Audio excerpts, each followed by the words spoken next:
स्वागत है आप सभी का गणित शास्त्र में। हम लोगों ने पिछले लेक्चर में कॉम्प्लीमेंट्री फंक्शन कैसे निकाला था इसके बारे में बहुत अच्छे से पढ़ा था कि अगर हम अपने दिए गए डिफरेंशियल इक्वेशन का ऑक्सिलरी इक्वेशन लिखते हैं और फिर उसके रूट के नेचर के हिसाब पर हम लोग कैसे डिफरेंट डिफरेंट रूट्स के नेचर के हिसाब से, यानी अगर रियल रिपीटेड है तो कॉम्प्लीमेंट्री फंक्शन कैसा आएगा, इरेशनल है तो कैसा आएगा, रेशनल है, रियल है तो कैसा आएगा, रियल इक्वल है तो कैसा आएगा, कॉम्प्लेक्स नंबर है तो कैसा आएगा। इन सारी चीजों के लिए बड़े आराम से एक टेबल भी पढ़ा था। जो लोग नहीं देखे होंगे वो वीडियो देख लेंगे, एक नंबर पे वही है। दूसरा, आज हम लोग सीखने आए हैं पर्टिकुलर इंटीग्रल, जिसे हम लोग शॉर्ट में कहते हैं पीआई, पर्टिकुलर इंटीग्रल। अब पर्टिकुलर इंटीग्रल क्या है पहले ये जान लेते हैं, फिर इसको निकालने की विधि सीख लेते हैं। ठीक है, मान लीजिए कि आपके पास एक nth order differential equation with constant coefficient यहाँ पे दिया हुआ है। देखिए ये बात बहुत जरूरी है कि हमारा डिफरेंशियल इक्वेशन कैसा होना चाहिए, nth ऑर्डर का होना चाहिए, लीनियर होना चाहिए और कोएफिशिएंट कैसे होने चाहिए, कांस्टेंट ही होने चाहिए। उन्हीं का हम सॉल्यूशन पढ़ रहे हैं पहले पॉइंट्स में। ठीक है, तो इसको हमने आपको बताया था कि किस तरीके से d stand for d by D X, तो ये d to the power n हो जाएगा। y सब में रहेगा, बाहर कॉमन ले लेंगे एक ही बार में, d to the power n minus one plus and so on plus A naught of y is equal to Q X. देखिए ऐसा रहेगा, और इस ये एक d का फंक्शन बन गया है तो हम इसको लिख देते थे F D Y equal to Q X. अब इस डिफरेंशियल इक्वेशन का जो कंप्लीट सॉल्यूशन है ना, वो दो हिसाब से दिया जाता है। पहला complementary function plus particular integral. अगर इस डिफरेंशियल इक्वेशन का हम सॉल्यूशन चाहते हैं तो क्या करना पड़ेगा, हमें उसे दो हिस्सों में तोड़ना पड़ेगा। मैंने आपको पहले ही बताया था, पहले का नाम है कॉम्प्लीमेंट्री फंक्शन और दूसरे का नाम है पर्टिकुलर इंटीग्रल। दोनों का जो योग होता है, जो सम होता है, वही कंप्लीट सॉल्यूशन के नाम से जाना जाता है। लेकिन कॉम्प्लीमेंट्री फंक्शन हमने कैसे निकाला जाएगा ये पहले सीख लिया था। अब बाकी बचा है कौन सा, पर्टिकुलर इंटीग्रल। पहली क्वेश्चन तो यही है कि क्या पर्टिकुलर इंटीग्रल निकालना जरूरी है, क्या पर्टिकुलर इंटीग्रल हर जगह निकालना चाहिए।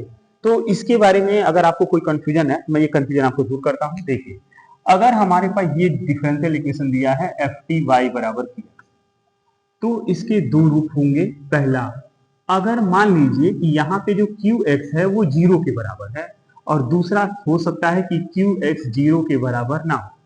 अगर क्यू एक्स जीरो के बराबर है तो जो कंप्लीट सॉल्यूशन है वो कॉम्प्लीमेंट्री फंक्शन ही ओनली रहेगा, आपको पर्टिकुलर इंटीग्रल निकालने की जरूरत बिल्कुल नहीं है। लेकिन अगर जीरो नहीं है तो कंप्लीट सॉल्यूशन हमारा complementary function plus particular integral के बराबर होगा। तो सबसे पहले आप ये देखेंगे कि क्या क्यू एक्स जीरो है या क्यू एक्स जीरो नहीं है। अगर क्यू एक्स जीरो है तो आपको पर्टिकुलर इंटीग्रल निकालने की कोई जरूरत नहीं है, complementary function is the complete solution of the given differential equation. और अगर जीरो नहीं है तो उस केस में आप पर्टिकुलर इंटीग्रल निकालेंगे। अब बात करते हैं कि पर्टिकुलर इंटीग्रल क्या होता है। देखिए, पर्टिकुलर इंटीग्रल जो है यहाँ पे हम लिखते हैं वन अपॉन एफ डी, और जो क्यू एक्स फंक्शन होता है उसको यहाँ लिख देते हैं। यही हमारा फॉर्मूला है पर्टिकुलर इंटीग्रल निकालने का, चाहे कोई फंक्शन दिया हो। अब बात यह है कि जो राइट में वन अपॉन एफ डी लिखा है इस अ डिफरेंशियल ऑपरेटर, और ये क्यू एक्स के ऊपर जब ऑपरेट होगा तो इसको सॉल्व करने के लिए क्यू एक्स के अलग अलग फंक्शन के लिए अलग अलग टेक्निक होगी। तो अब यहीं से हम क्यू एक्स एक फंक्शन डिजाइन करेंगे e to the power ax type का, और फिर दिखाएंगे कि यदि राइट साइड में e to the power ax type का फंक्शन आएगा तो उसे कैसे सॉल्व करेंगे। अब आपके दिमाग में हो रहा होगा कि ये fd क्या है, ये कहां से आ रहा है। मैं छोटा एग्जांपल लेता हूं और आपके सामने ये fd, ये जो fd y equal to Q X है, इसको निकाल के दिखा देता हूं। ठीक है, देखिए कैसे। एग्जाम्पल एक ले लेते हैं छोटा सा आपके सामने एग्जाम्पल। मान लीजिए कि आपको ऐसा डिफरेंशियल इक्वेशन दिया हुआ है, ऐसा e to the power 5x। तो इस डिफरेंशियल इक्वेशन को हम कैसे लिख सकते हैं, D square Y plus Y बराबर e to the power 5x, और जहां पे आप बताएंगे कि d stand for D by D, तो यहां से इसको हम लिख सकते हैं D square plus one of Y equal to e to the power 5x। अब देखिए ध्यान से, यही जो डी स्क्वायर प्लस वन है इसी को हम एफ डी वाई कहते हैं, एफ डी वाई, और जो e to the power ax है यही क्या है, क्यू एक्स है। तो देखिए इस डिफरेंशियल इक्वेशन में जो हमारा फंक्शन है वो e to the power ax type का है। तो इस डिफरेंशियल इक्वेशन को सॉल्व करने के लिए कॉम्प्लीमेंट्री फंक्शन आप जानते ही हैं, इस d को m से रिप्लेस करके उसे जीरो कर देते हैं, M square plus one equal to zero. तो m की वैल्यू आ जाएगी प्लस माइनस वन, तो यहाँ पे प्लस माइनस आई, तो यहाँ पर हम इसका कॉम्प्लीमेंट्री फंक्शन लिख सकते हैं क्योंकि कॉम्प्लेक्स रूट है c1 cos x plus c2 sin x। लेकिन इसका सॉल्यूशन वो नहीं होगा, क्यों? क्योंकि पर्टिकुलर इंटीग्रल भी निकालना पड़ेगा। अब हम आपको सिखाएंगे कि कैसे e to the power ax function का पर्टिकुलर इंटीग्रल निकालते हैं। केस 1 में देखिए, अगर हमारे पास दिया गया फंक्शन जो qx है वो e to the power ax type का है, ऐसा फंक्शन है जैसा कि अभी हमने अपने प्रॉब्लम में लिखा था कि यदि हमारा दिया गया प्रॉब्लम यहाँ पे e to the power 5x था, तो कैसे सॉल्व करेंगे? देखिए, सबसे पहले पर्टिकुलर इंटीग्रल निकालने के लिए हर प्रॉब्लम में आपको ये बात लिखना पड़ेगा 1/fd इंटू qx। अब fd क्या है? fd जो भी रहेगा, आपको पिछले प्रॉब्लम में d स्क्वायर प्लस 1 दिया गया था, हो सकता है कुछ और दिया गया हो, जो भी रहेगा आप यहाँ लिख देंगे। लेकिन अगर आप इसे सॉल्व करना चाहते हैं तो qx फंक्शन जो रहेगा उसको यहाँ लिख देंगे। अब आप क्या करेंगे, यहाँ पे x का जो कोफिशिएंट a है, इस a को उठाएंगे और कहाँ भर देंगे? d की जगह पे। अगर आप इसको d की जगह पे भरेंगे तो ये बन जाएगा fa और e to the power ax यहाँ रहेगा। अब देखिए, पूरा ये जो हमारा फंक्शन है ये d से फ्री हो चुका है, यानी हम पार्टिकुलर इंटीग्रल निकाल चुके हैं। लेकिन इसमें एक शर्त है, ये तभी वैलिड हो पाएगा, मान लीजिए f में आप a रखें और वो 0 हो जाए, तो ये फिर गलत हो जाएगा। इसलिए ये तभी सही है जब f a 0 के बराबर नहीं है। ये पर्टिकुलर इंटीग्रल हमारे पास आ तो गया है, लेकिन अगर कब? जब f a 0 नहीं है तब। अगर 0 हो गया तो मान लीजिए, मैं आपको यहां बता देता हूं कि यदि इफ f में a रखे और वो 0 हो गया, तब हमें क्या करना है? तब हम फिर यहां पहुंच जाएंगे। पर्टिकुलर इंटीग्रल जो हमारा है, सबसे पहला काम है जिस वेरिएबल, जो वेरिएबल यहां दिया, मान लीजिए x है, कभी कभी t आ जाता है, तो जो वेरिएबल दिया रहेगा उसका यहां मल्टीप्लाई करें। तो मान लीजिए x है तो x का गुणा कर दें, और नीचे वाला जो फंक्शन है उसको d के रिस्पेक्ट में डिफरेंशिएट कर लेंगे। जैसे मान लीजिए d स्क्वायर प्लस 1 है तो उसके जगह पे 2d आ जाएगा। इसी तरीके से क्या करना है, d के रिस्पेक्ट में इसको डिफरेंशिएट कर देना है, और डिफरेंशिएट करके फिर से वही पुराना वाला प्रोसेस दोहराएंगे कि यहाँ x के कोफिशिएंट को d की जगह पे रख देंगे। अगर d की जगह पे रख देने के बाद से ये पर्टिकुलर इंटीग्रल तब होगा जब फिर से f डैश a 0 के बराबर ना हो, और अगर 0 के बराबर हो गया तो ये पर्टिकुलर इंटीग्रल नहीं है। ये पर्टिकुलर इंटीग्रल हम निकल चुके हैं, लेकिन कब? जब f डैश में a रखने पे 0 ना हो। अच्छा, ऐसा हो सकता है कि f डैश में a रखें और फिर से 0 हो गया। अगर ऐसा होता है तो फिर से हम इनके पास आएंगे, पी के पास, और क्या करेंगे?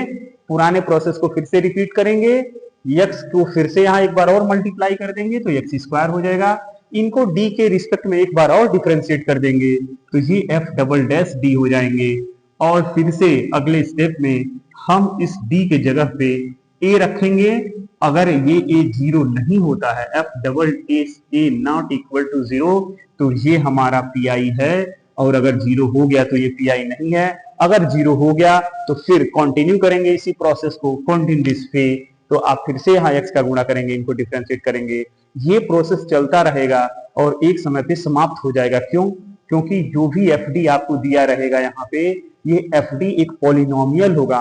मान लीजिए कि वो 3 डिग्री का पॉलिनोमियल है, और आप इस तरीके से d के रिस्पेक्ट में वो 3 डिग्री का एक क्यूबिक इक्वेशन बन जाएगा d में, और आप डिफरेंशिएट करेंगे तो कितनी बार? 3 बार में कांस्टेंट आ जाना, चौथी बार 0 हो जाना है। यानी एक समय ऐसा आएगा कि जरूर उसको समाप्त ही हो जाना है, यानी कि ये प्रोसेस टर्मिनेट होगा। आपको इस बात की कोई चिंता नहीं करनी है, ये प्रोसेस टर्मिनेट नहीं होगा, इसको टर्मिनेट होना ही है, ये जानना बहुत जरूरी है। एक बार आप फिर से समझ लेंगे शुरू से कि आपको ऐसा फंक्शन दिया रहेगा तो आप उसे इस तरीके से लिख लेंगे। इसे लिखने के बाद से आप यहाँ पे qx की वैल्यू को भर देंगे, x का जो भी कोफिशिएंट रहेगा उसे d से रिप्लेस करेंगे, ये fa आ जाएगा। अगर ये पर्टिकुलर इंटीग्रल इवेल्युएट हो गया, कब? जब f में a रखने पे 0 ना आ रहा हो तब। अगर गलती से 0 हो गया तो हमें फिर से x का क्या करना है, जो कोफिशिएंट है उसका मल्टीप्लाई करना है, और मल्टीप्लाई करना, और नीचे वाले को क्या करना है, d के रिस्पेक्ट में एक बार डिफरेंशिएट कर देना है, f डैश d आ जाएगा। फिर से x क्या जो कोफिशिएंट a है उसको d की जगह पे रखेंगे। अगर ये 0 नहीं है, अगर ये 0 नहीं है तो ये हमारा पर्टिकुलर इंटीग्रल है, और अगर 0 हो गया तो पर्टिकुलर इंटीग्रल नहीं है। तो फिर से हम यहाँ पे वही प्रोसेस रिपीट करेंगे, एक बार और x का गुणा करेंगे यहाँ पे, इसे एक बार और d के रिस्पेक्ट में डिफरेंशिएट करेंगे जो रिजल्ट आया हुआ है।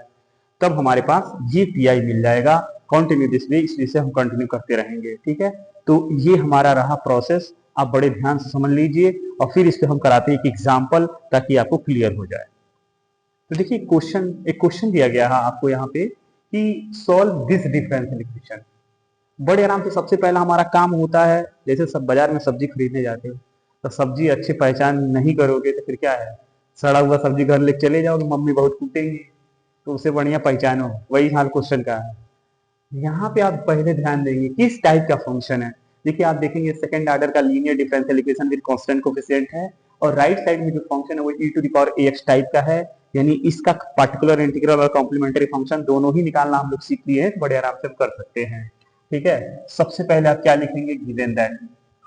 कुछ बेटा एग्जाम में तो यही लिख के आते हो बस, गिवन दैट, बाकी कुछ रहता ही नहीं है ना।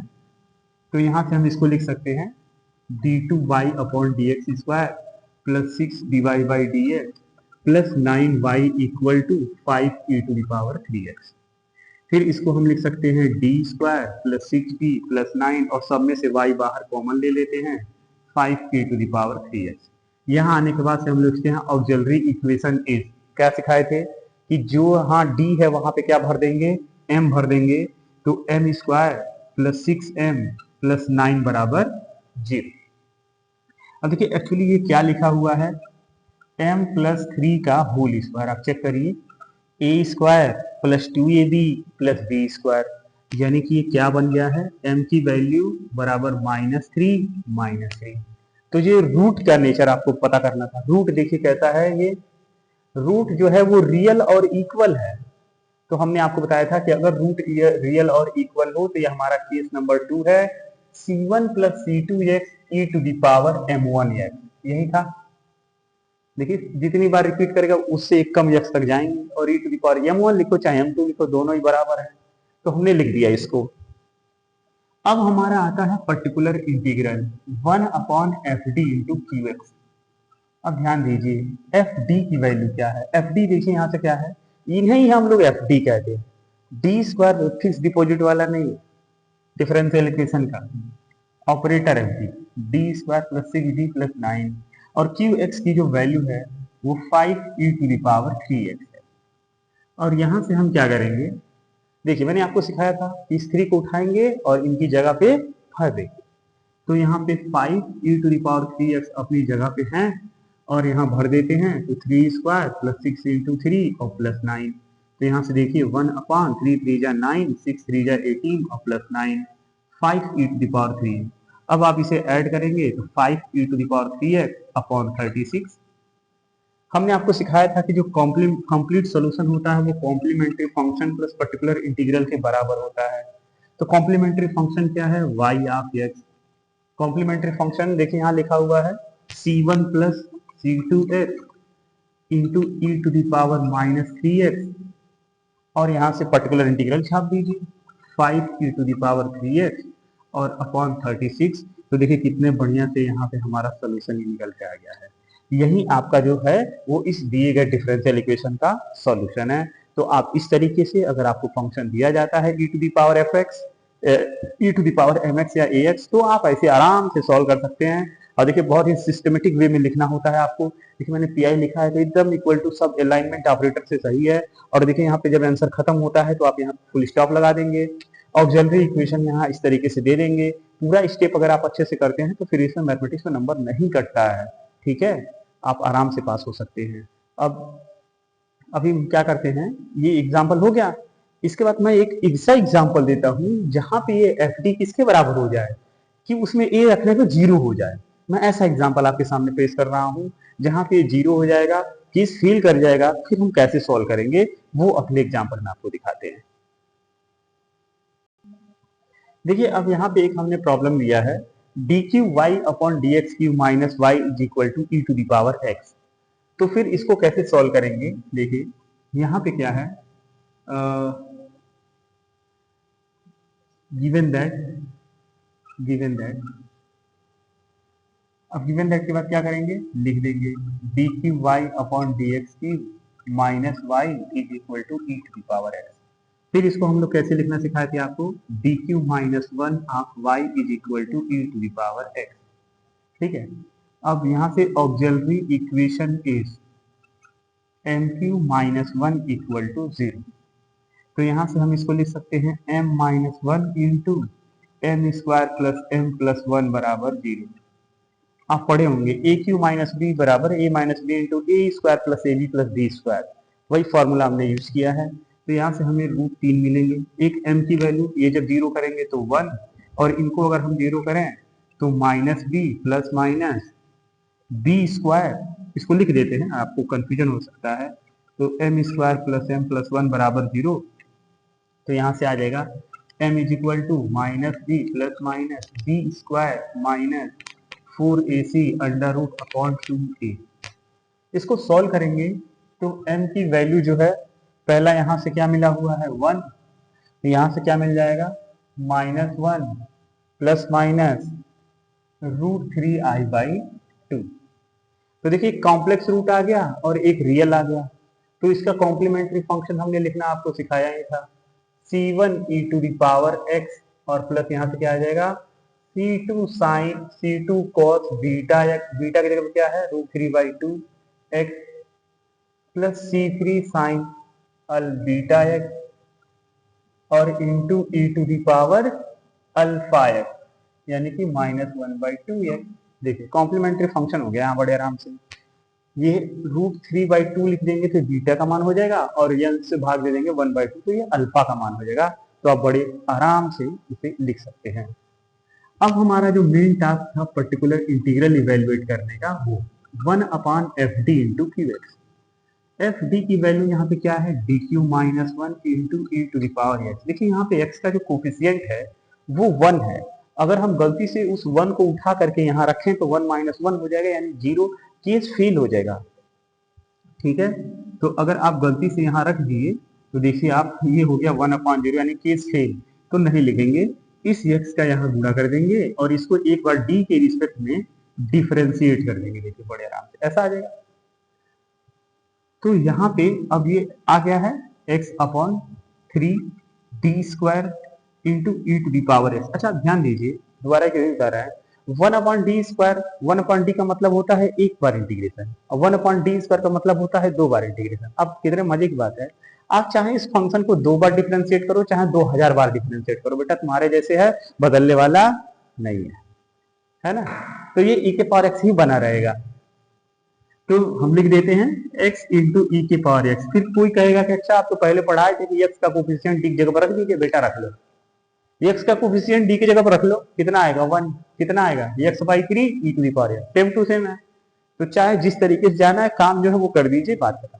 तो इस तरीके से अगर मान लीजिए इनकेस 0 हो जाता है तो आप इस तरीके से लिख सकते हैं। और यहाँ पर भी कंप्लीट सोल्यूशन जो होगा complementary function plus particular integral के बराबर होगा। तो यहाँ से आप y ऑफ x इसके बराबर लिख सकते हैं। देखिए c कॉम्प्लीमेंट्री फंक्शन यहाँ लिखा हुआ है c1 e to the power x c2 cos beta x root 3 by 2x plus c3 sine beta x into E to the power alpha x minus 1 by 2x, और इस वजह से रख दीजिए plus x E to the power x by 3। तो देखिए बड़े आराम से आपको यहाँ पे सॉल्यूशन मिल चुका है, और आप इस तरीके से देख रहे हैं कि किस तरीके से बड़े आराम से सॉल्व हो गया ये, कहीं इसमें कोई डाउट नहीं रह जाएगा आपको। आप इत्मीनान से एक बार देखेंगे और फिर से वहीं देखिए कि पर्टिकुलर इंटीग्रल कैसे निकाला गया है, और फिर सॉल्यूशन समाप्त हो फुल स्टॉप जरूर लगाएं। देखिए यहाँ पे भी ऑक्सिलरी इक्वेशन कैसे निकाला गया, रूट ऐसे निकाल के लिख देंगे। ये ध्यान रखेंगे जितना यहाँ पावर रहेगा उतने ही रूट की संख्या होगी। तो एक देखिए यहाँ, 2 यहाँ, 3 हो गए ना, जितने रूट, वहां ध्यान दीजिए यहाँ पे जितना पावर रहेगा उतने ही एक्चुअली नंबर्स ऑफ रूट आएंगे, उतने ही पावर का ऑक्सिलरी इक्वेशन बनेगा। ठीक है, तो यही प्रोसेस है। मैं आपको 2-4 क्वेश्चन दे देता हूं और आप उस क्वेश्चन को प्रैक्टिस भी कर लेंगे और ये समझ लेंगे। देखिए यहाँ पे हमने कुछ क्वेश्चन रखा हुआ है, जैसे ये क्वेश्चन है सॉल्व दिस, यहाँ पे कॉम्प्लीमेंट्री फंक्शन है, और ये क्वेश्चन AKT 2024-25 से पूछा गया है। ये 2 नंबर में क्वेश्चन पूछा गया था खाली CF निकालने का। तब सोचिए जो पुराना पहला वीडियो हमने दिखाया था उसमें जो पहला टॉपिक था उसी से 2 नंबर का आया हुआ है। जो आज पढ़ाए है TI निकालने का, तो आप देखिए e के पावर ax ही है, और कितना सिंपल दिया हुआ है, लेफ्ट साइड में इक्वेशन क्वाड्रेटिक इक्वेशन बनेगा, और ये भी 24-25 में पूछा गया क्वेश्चन है। तो अगर आप ये वीडियो आराम से देखते हैं और इसे सीख लेते हैं, मैं आपको बता दूं बहुत आराम से आप अच्छे नंबर पा सकते हैं, क्योंकि पहले नंबर पे जो क्वेश्चन पहले के ए में रहेगा वहां पे सीएफ मैक्सिमम पूछा जाता है, बी पर रहेगा उससे पीआई पूछ लिया जाता है या आपस में इंटरचेंज हो जाते हैं। दूसरे के ए पर जो क्वेश्चन रहेगा वो 7 मार्क का इसी क्वेश्चन रहता है, पीआई से ही रहता है। और तीसरे के ए और बी पर जो क्वेश्चन रहते हैं वो भी सीएफ और पीआई मिला करके सॉल्यूशन लिखने का रहता है। बी पर या तो सिमल्टेनियस इक्वेशन या फिर वेरिएशन ऑफ पैरामीटर। यानी अगर कुल आप इस चैप्टर की बात करें तो 7 7 7 3 21 और 2 2 25 नंबर आप पा सकते हैं सिर्फ इस चैप्टर को पढ़ करके। अगर इसको कट कर दे, क्योंकि इन दोनों में से कोई एक ही आप अटेम्प्ट करेंगे, यानी 18 नंबर तो आप पाएंगे ही पाएंगे, उतना का अटेम्प्ट कर सकते हैं। 25 नंबर का पूछा जाएगा, 18 आप पा सकते हैं, सोचिए। तो यानी कि आप दो अगर चैप्टर अच्छे से पढ़ लें, इंटरनल में आपको 25 मिल जाए, लास्ट में मैंने आपको बताया कि पीडीएफ देंगे जिसमें से 12 नंबर का ऐसे ही मिल जाएगा आपको, 14 नंबर का, तो आप आराम से 65 प्लस नंबर पा सकते हैं सिर्फ इतना पढ़ करके। ठीक है, तो आप आराम से पढ़िए। अगले वीडियो में हम आपके लिए लाएंगे when QX is sine AX और cos AX, और उसको सिखाएंगे कि कैसे सॉल्व करते हैं। पहले आप इस वाले से e⁴AX को पढ़िए और ये प्रैक्टिस कर लीजिए question. Wish you all the best, मिलते हैं अगले लेक्चर में आपसे। Thank you.